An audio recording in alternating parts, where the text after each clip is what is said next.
Channel लेती है maths classes. आज की इस वीडियो में हम बात करेंगे बच्चे स्मॉल सैंपल के लिए टी स्टैटिस्टिक की। टी स्टैटिस्टिक में देखिए जो अनपेयर टी टेस्ट है, पेयर टी टेस्ट है, ठीक है। दो तरह की हमने बात करनी है। एक जो बात करी अनपेयर टी टेस्ट, ये जो है हम लास्ट वीडियो में कर चुके हैं। When two samples are independent, तो वहां पर जो आपका टी स्टैटिस्टिक लगता है वो आपका अनपेयर्ड होता है, यानी कि वो जो दो सैंपल्स हम लेते हैं वो बिल्कुल इंडिपेंडेंटली होते हैं, उनका साइज भी डिफरेंट हो सकता है और वो कोई भी दो सैंपल्स उठाए जा सकते हैं, ठीक है। तो इसकी हमने लास्ट वीडियो में बात करी थी।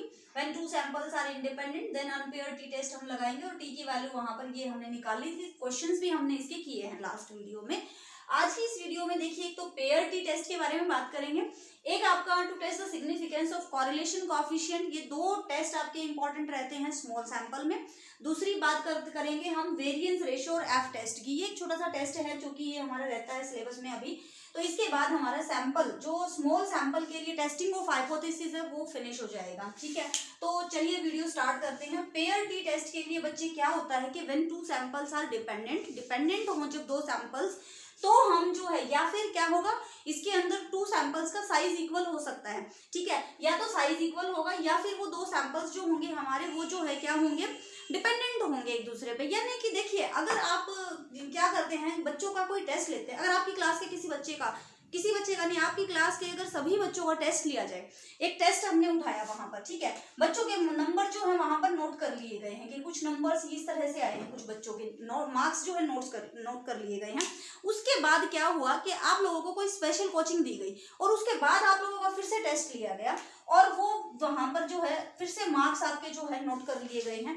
तो वेदर दीज टू सैंपल्स, ये जो दो सैंपल्स हमने उठाए हैं before coaching and after coaching, whether इन दोनों के बीच में मीन जो है कितना सिग्निफिकेंट है, मीन को अगर हम इनका टेस्ट करें तो यहाँ पर आपका यूज होता है पेयर्ड टी टेस्ट। इस तरह का हमारा डेटा अगर कोई गिवन है तो आपकी क्लास के बच्चों के मैथ्स के मार्क्स रख लिए जाएं, आपकी क्लास के बच्चों के केमिस्ट्री के मार्क्स रख लिए जाएं, तो ये क्या बनेगा, ऑब्जर्वेशंस जो है पेयर में आ जाएंगे।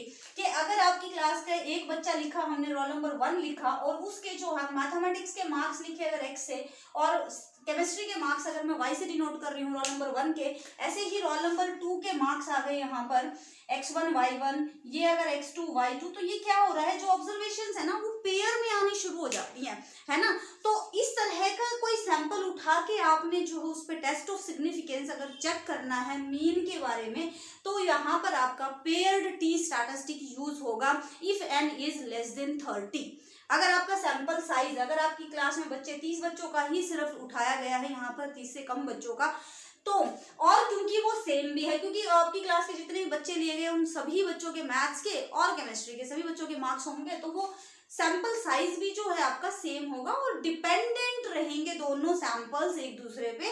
तो इस तरह का जब आप टेस्ट ऑफ सिग्निफिकेंस चेक करते हैं फॉर मीन, तो वहां पर आपका लगता है pair T test, right students. तो अब हम क्या करते हैं, इसका टी स्टैटिस्टिक देख लेते हैं कि टी स्टैटिस्टिक इसके अंदर क्या आएगा हमारे पास, ठीक है।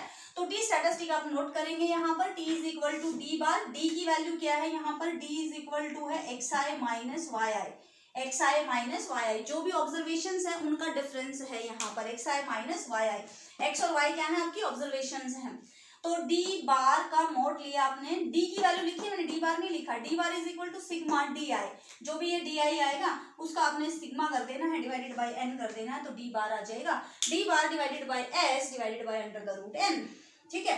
s की वैल्यू जैसा कि हम लास्ट वीडियो में भी और पिछली कुछ वीडियोस में हम निकालते जा रहे हैं, s की वैल्यू, s क्या होता है हमारा स्टैंडर्ड डेविएशन, s स्क्वायर क्या है वेरिएंस है, तो इसको हम निकाल सकते हैं। s की वैल्यू आ गई, n क्या है आपका सैंपल साइज है, d बार क्या है जो कि हमने डिफाइन किया है।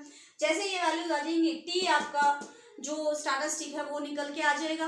फिर आप क्या करेंगे, टेबुलेटेड वैल्यू चेक करेंगे for n-1 degree of freedom given for the given level of significance. अगर लेवल ऑफ सिग्निफिकेंस गिवन नहीं है 5% पे आपने चेक करना है। If T statistic this calculated value is less than T tabulated value, then we accept the null hypothesis, otherwise we will reject the null hypothesis, right students. तो ये बात हो गई पेयर टी टेस्ट की, इसके questions अभी हम discuss करेंगे। उसके बाद आता है हमारा to test the significance of correlation coefficient. Correlation coefficient में अगर आपको कुछ चेक करना हो, टेस्ट करना हो सिग्निफिकेंस कितना है, R होगा यहाँ पर कोरिलेशन कोएफिशिएंट आपका गिवन होगा एग्जाम में, क्योंकि ये काफी ज्यादा कैलकुलेशन तो कोरिलेशन कोएफिशिएंट में ही आ जाती है। तो ऐसा नहीं होगा कि डेटा में आ जाए और आपको यहाँ पर निकालना पड़े। अगर निकालना पड़ेगा तो हम कॉरिलेशन भी करा चुके हैं, वहां पर जाके आप प्लेलिस्ट में आप चेक कर सकते हो कि कैसे कॉरिलेशन निकालते हैं, ठीक है। वैसे मोस्ट प्रोबेबली यहाँ पर जो क्वेश्चन आते हैं आर गिवन होता है आपको एग्जाम में, तो T is equal to R under the root n minus 2 divided by 1 minus R square under the root, ये आपकी टी स्टैटिस्टिक की वैल्यू आएगी। टी कैलकुलेटेड आएगा यहाँ से, T tabulated for n minus 2 degree of freedom at 5% level of significance, अगर check करना है, गिवन नहीं है तो भी 5% पे चेक करना है। आप निकालेंगे ये value, if this value is less than, if T calculated is less than T tabulated, then we accept the null hypothesis H not, otherwise we will reject the null hypothesis.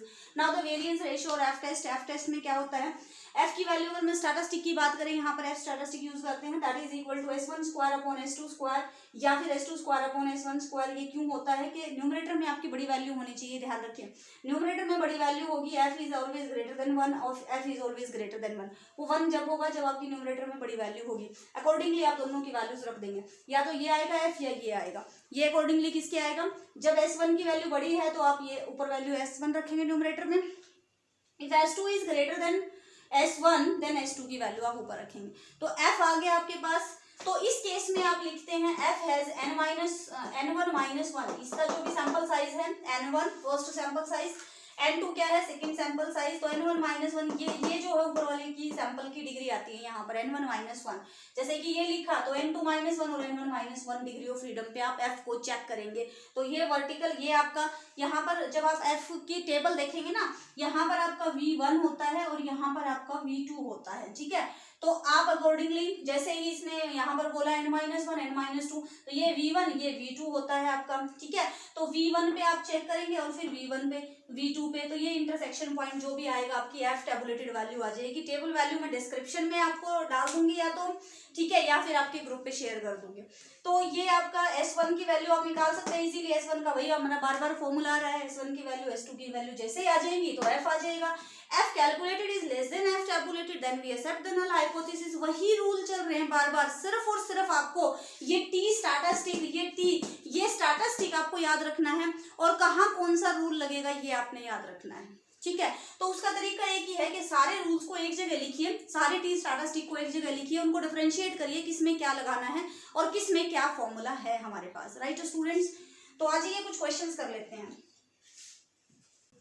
चलिए ये question हम बात कर लेते हैं। To test whether a course in statistics improved performance, a similar test was given to 12 students. क्या हुआ है, एक कोर्स कराया गया बच्चों का और उससे पहले कोई टेस्ट लिया गया, उसके बाद में कोई टेस्ट लिया गया। Test was given to 12 students, their scores are given below, score before the course आएगा यहाँ पर, score before the course and score after the course are these one, and then test at 5% level of significance, आप statement लिख लीजिए, test at 5% level of significance if the course was useful, if the course was useful in term of performance on the test, if the course was useful in the performance of the test, ठीक है। Eight 5% level of significance हमने check करना है, ठीक है। जैसे कि after और बिफोर की बात हो रही है तो पेयर टी टेस्ट लगेगा, पेयर टी टेस्ट आएगा तो डीआईज निकलेंगे, डीआई मतलब इनको सब्ट्रैक्ट करके निकाल देती हूँ मैं वैल्यूज, मैं यहाँ पर सीधा वैल्यूज लिखती हूँ। डीआई मतलब ये आपकी एक साइज है, फर्स्ट सैंपल ये उठाया आपने, वाई जो है कोर्स के बाद दूसरा सैंपल आपने ये उठाया उन्हीं बच्चों का, तो ये पेयर्ड ऑब्जर्वेशंस हैं, तो इनका हम क्या करेंगे, इनका डिफरेंस निकालेंगे, यहाँ पर स्क्वायर करेंगे और वैल्यूज निकाल देते हैं। तो मैं यहाँ पर सीधा लिख रही हूँ, ठीक है।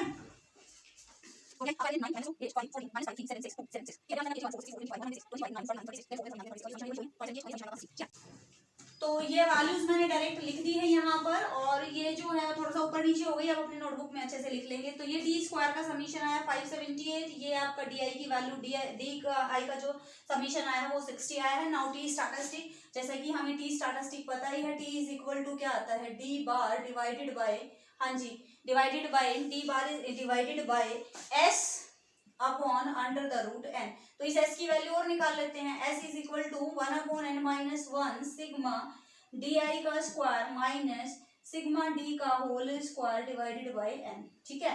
तो that is equal to 1 upon N minus 1, N कितना है भाई, 12 स्टूडेंट्स थे तो 11 हो गया, एन की value 12, N minus 1 is 11, into within bracket आपका क्या आएगा डी का स्क्वायर, डी आई का स्क्वायर कितना है 578, सारी वैल्यूज रख देते हैं हम, माइनस सिग्मा डी का स्क्वायर, सिग्मा डी कितना है आपका 60 है, 60 का स्क्वायर हो गया 3600 डिवाइडेड बाय एन, एन कितना है आपका 12, ठीक है। तो 1/11 ये आया आपका 578 माइनस 12 से इसको करेंगे तो ये आपका कुछ मैं डायरेक्ट वैल्यू लिख देती हूँ भाई इसकी, ये आएगा, वैसे निकाल के देख लो 5 5 36 बात ये 36 300 आ गया ये, ठीक है।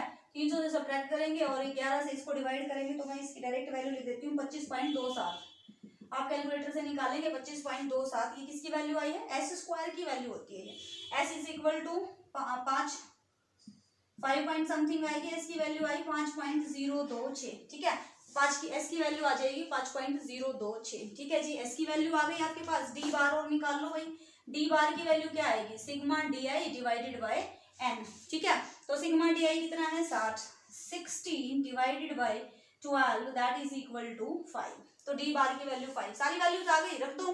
T is equal to sigma D bar is 5 divided by S, S की वैल्यू कितनी 5.026 divided by root N, N मतलब 12 तो रूट 12, तो इसकी वैल्यू कितनी आ जाएगी आपके पास 17.32 divided by 5.026 that is equal to 3.446, ये वैल्यू आ जाएगी, ठीक है। तो ये किसकी वैल्यू आई है टी स्टैटिस्टिक की, कैलकुलेटेड वैल्यू आई है अभी आपके पास, ठीक है। तो T statistic is equal to 3.446, ये वैल्यू मेरे पास आ गई है, मैं इसको रब करती हूँ 1 सेकंड के लिए, एज टी टैबुलेटेड वैल्यू में यहाँ डायरेक्ट लिख देती हूँ, नाउ टी टैबुलेटेड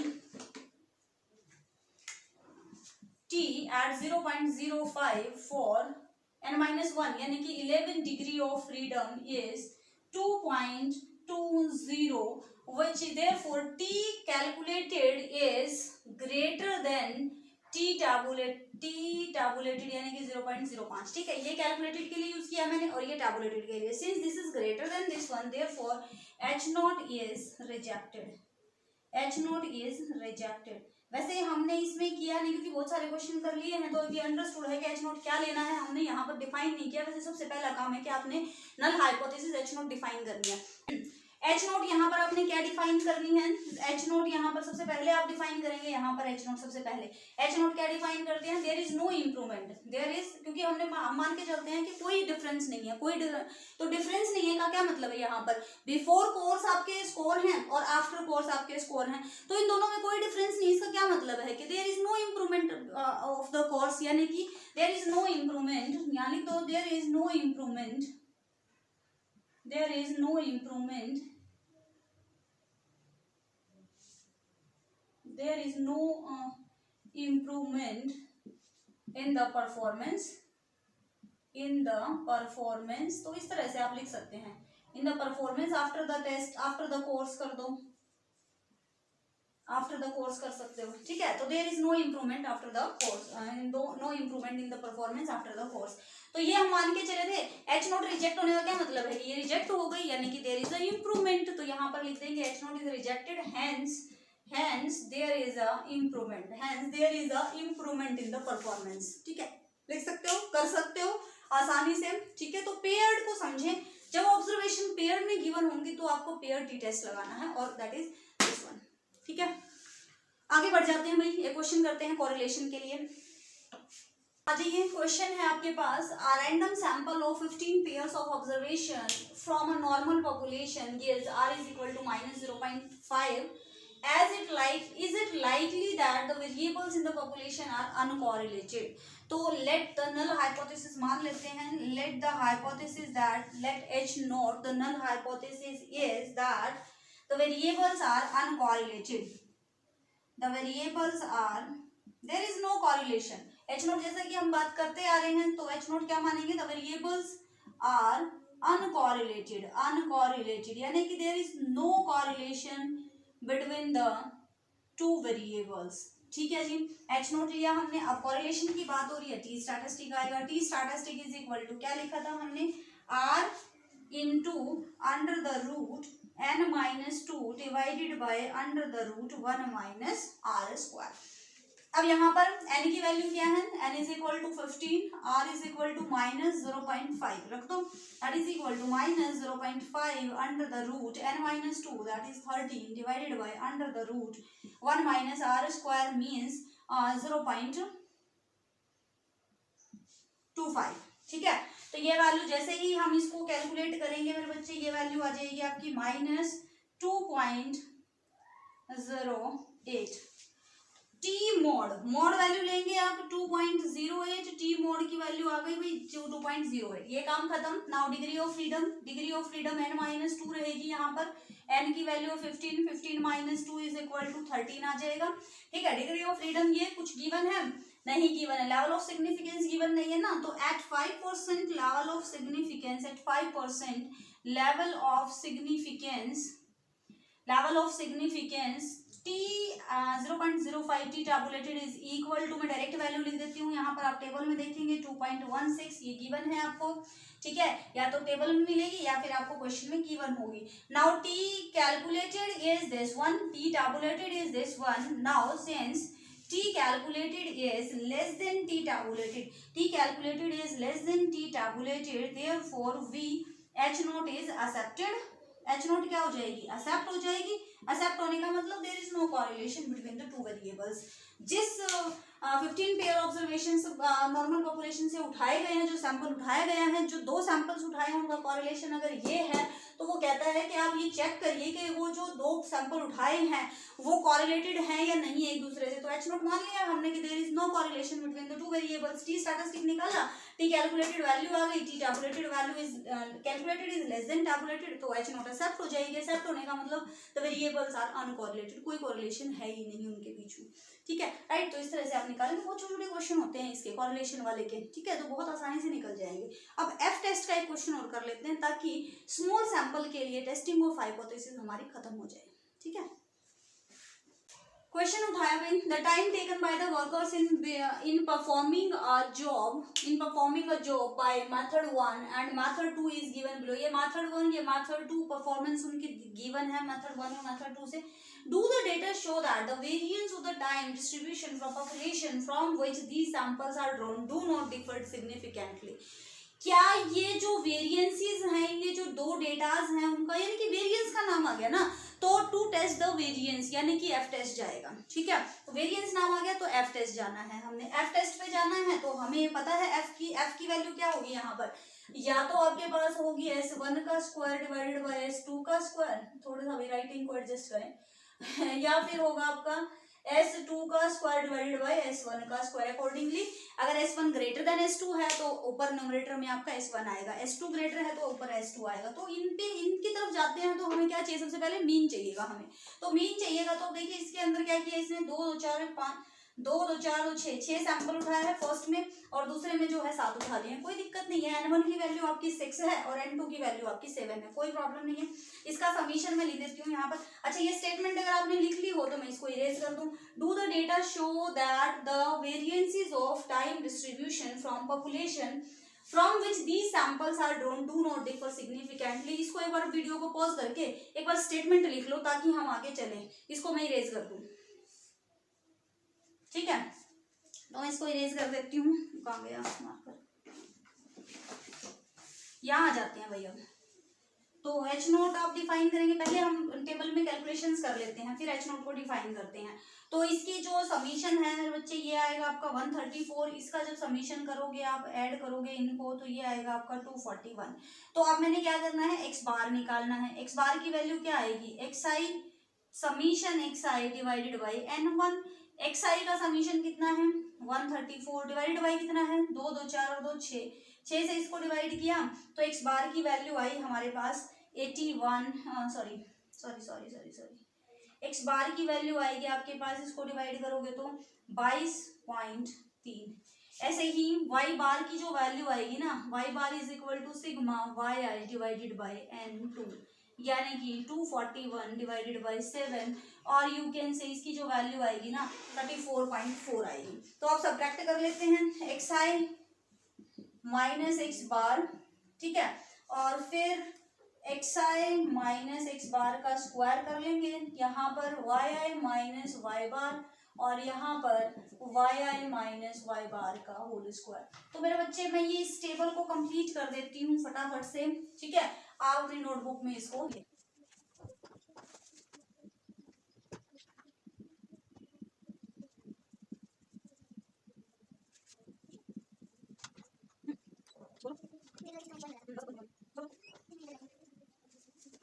हाँ जी, ये टेबल मैंने कंप्लीट कर दी है। ये आप लिख लीजिए, समीशन आ गया मेरा 133.72 और ये समीशन आ गया मेरा 81.34, ठीक है। S1 स्क्वायर की वैल्यू निकाल लेते हैं बच्चे। S1 square is equal to sigma X I minus X bar का whole square divided by n minus 1 that is equal to, ये वैल्यू है मेरे पास x माइनस इसका है square 81.34 divided by n1 minus n कितना है यहाँ पर 2 2 4 2 6, n1 कितना है 6, 6 में से एक जाएगा तो ये बनेगा आपका 5, यानी कि ये वैल्यू आ गई 16.26। क्लियर, S1 स्क्वायर की वैल्यू आपको क्लियर है।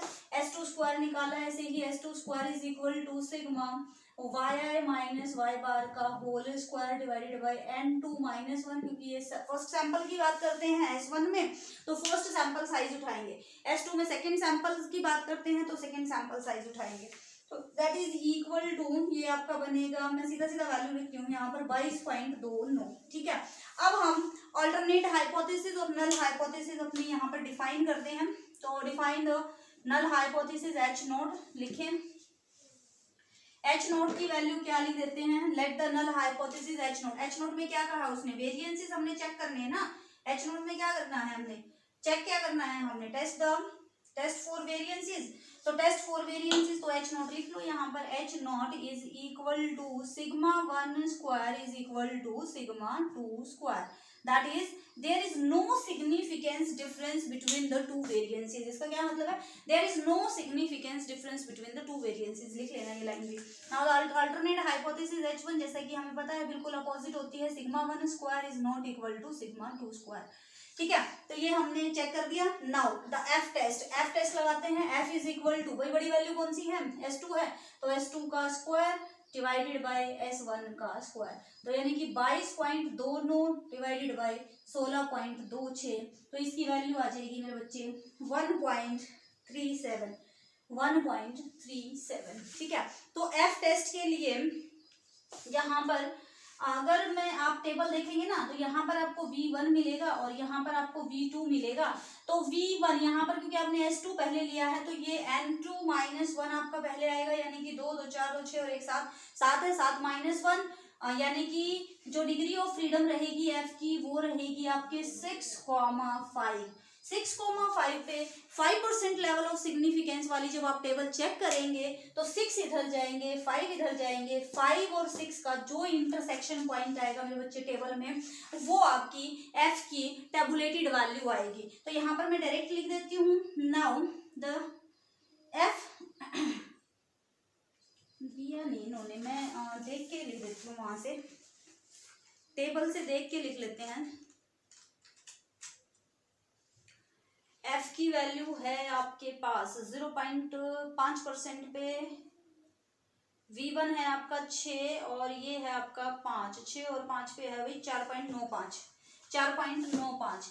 एफ टैबुलेटेड या फिर आप क्या लिखेंगे, F 0.05 for 6,5 degree of freedom is 4.95 since, अब रिजल्ट क्या लिखेंगे आप यहाँ पर, आई होप के दिखाई दे रहा है यहाँ पर भी, सिंस जो F कैलकुलेटेड है that is less than F tabulated, ये वैल्यू आपकी 1.37 और टैबुलेटेड वैल्यू आपकी कितनी आई है 4.95। तो since F calculated is less than F tabulated therefore we accept the null hypothesis H naught means there is no difference between two variances for two samples। इन दोनों samples के जो variances है उनमें कोई भी डिफरेंस नहीं है। राइट स्टूडेंट्स, तो इस तरह से आप कर लेंगे क्वेश्चंस, बहुत आसान टॉपिक है, बहुत आसानी से हो जाते हैं क्वेश्चंस अगर आप थोड़ा सा फॉर्मूलाज को डिफरेंशिएट कर पाए तो कौन सा फॉर्मूला कहाँ लगाना है, ठीक है। तो चलिए फिर नेक्स्ट वीडियो में आगे बढ़ेंगे कुछ नया टॉपिक लेके, तो अभी आप इसको करेंगे स्मॉल सैंपल के लिए, राइट।